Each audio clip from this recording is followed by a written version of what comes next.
Donald Trump est-il un agent du Kremlin?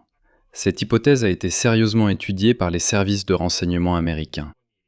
La Maison-Blanche a la veille déclassifié et publié des documents internes du Bureau fédéral d'enquête qui prouvent que le bureau a officiellement, dans le cadre d'une véritable enquête de contre-espionnage, vérifié la version selon laquelle si Donald Trump avait été recruté comme agent russe. L'enquête portait le nom de code Oxford Coma et a été ouverte en mai 2017.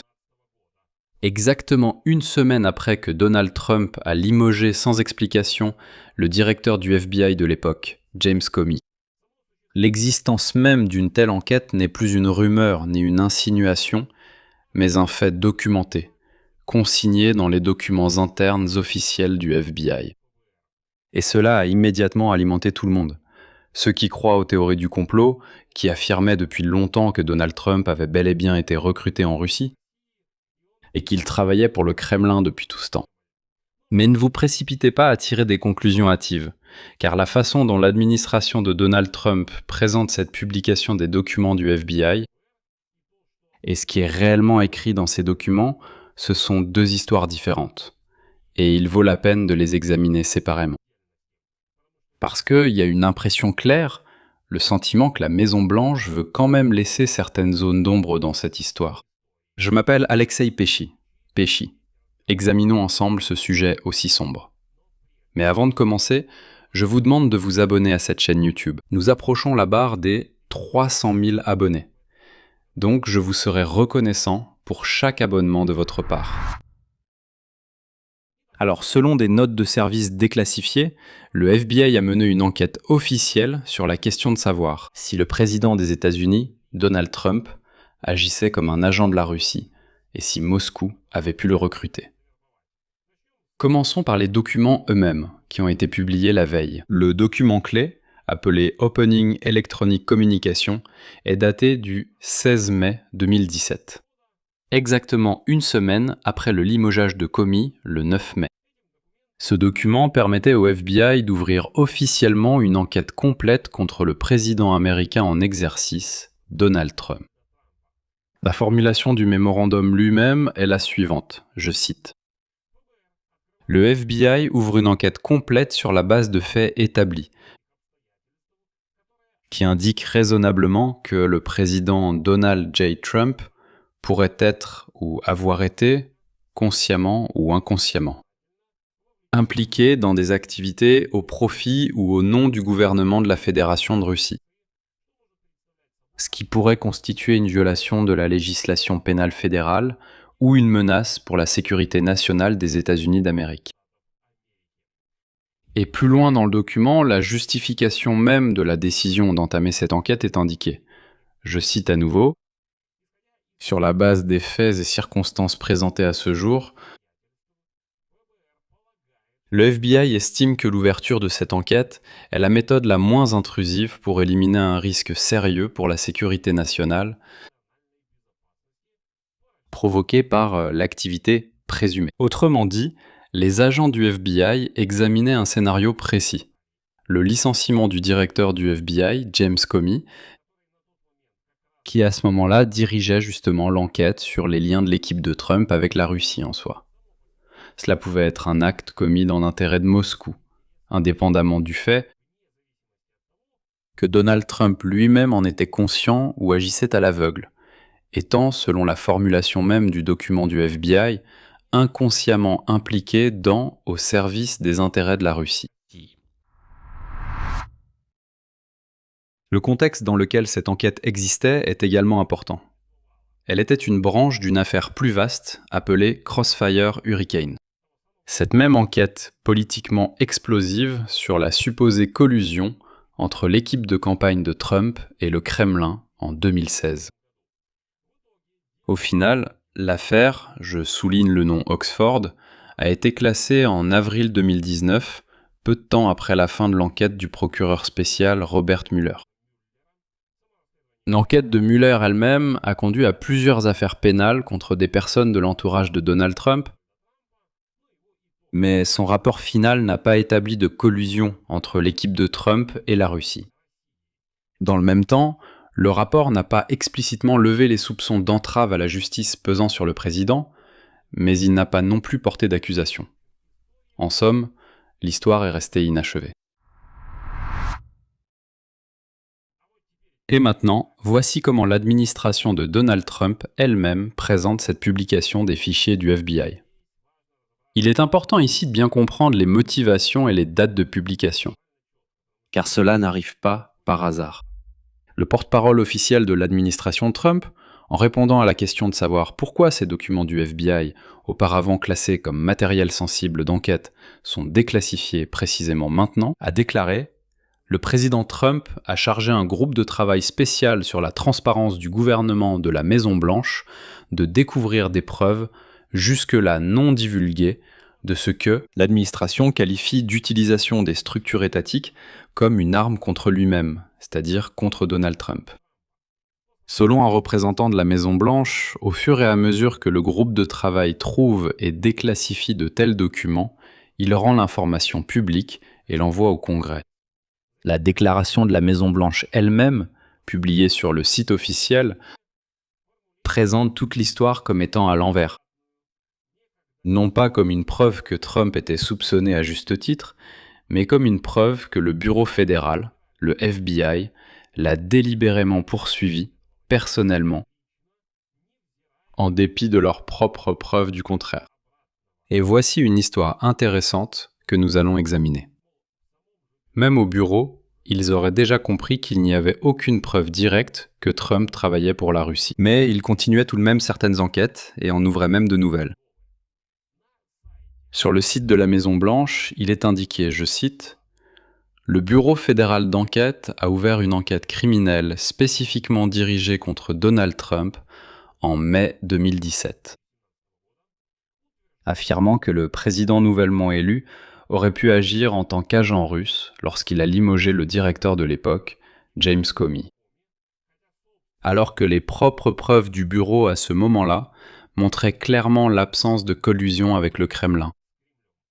Et il est précisé ensuite, l'enquête était fondée sur une affirmation qui, selon des documents publiés précédemment, la plupart des propres agents du FBI avaient déjà rejeté. Et pour confirmer cette thèse, la Maison-Blanche et les médias favorables à Donald Trump présentent une correspondance précise à l'intérieur même du FBI. Ils montrent un cas concret et disent « Écoutez, il y a eu une correspondance entre deux agents, et elle témoigne clairement que, soi-disant, au sein du FBI, on comprenait que l'affaire ne valait rien. Ça ne mènerait à rien et pourtant ils ont quand même ouvert et commencé l'enquête. » Donc le directeur adjoint du bureau, Peter Strzok, dans un email à sa collègue Lisa Page daté du 19 mai 2017, c'est-à-dire littéralement 3 jours après l'ouverture de l'affaire Oxford Coma, il écrivait que son attention, son ressenti intérieur, lui indiquait qu'il n'y avait rien de sérieux là-dedans. Il est également indiqué qu'au moment de l'ouverture de cette enquête, les agents du FBI avaient déjà discrédité le soi-disant dossier Steele. Il s'agit d'un document contenant des allégations sur les liens de Trump avec la Russie, rédigé par un ancien agent du renseignement britannique, et les soupçons de collusion ont déjà été levés à l'égard de l'ancien conseiller à la sécurité nationale de Trump, Michael Flynn. Il est également précisé que le bureau avait été averti. La personne impliquée dans l'affaire, Carter Page, était en réalité un informateur de la CIA, et non un quelconque agent russe, comme cela avait été présenté au départ.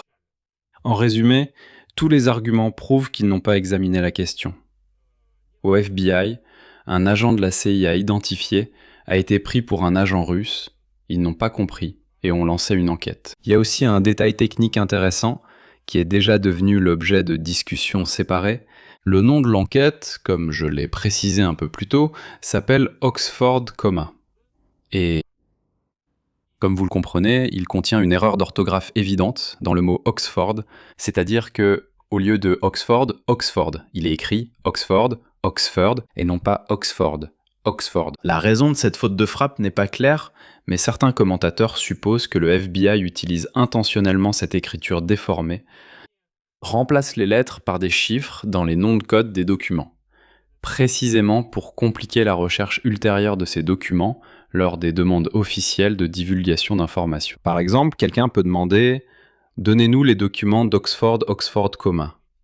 Il cherche alors, tape Oxford Comma dans les bases internes, mais aucun résultat n'apparaît. Il y a Oxford Comma, et soi-disant, personne ne songera à saisir cette configuration.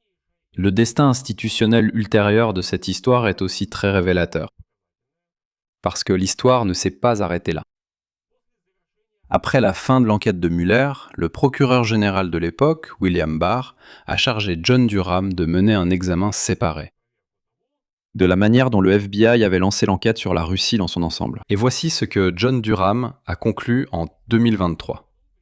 Selon lui, le bureau n'avait pas de fondement factuel suffisant pour ouvrir une enquête complète, baptisée Crossfire Hurricane, et que le bureau s'est écarté de ses propres normes habituelles, faisant preuve de partialité à l'égard du président Trump.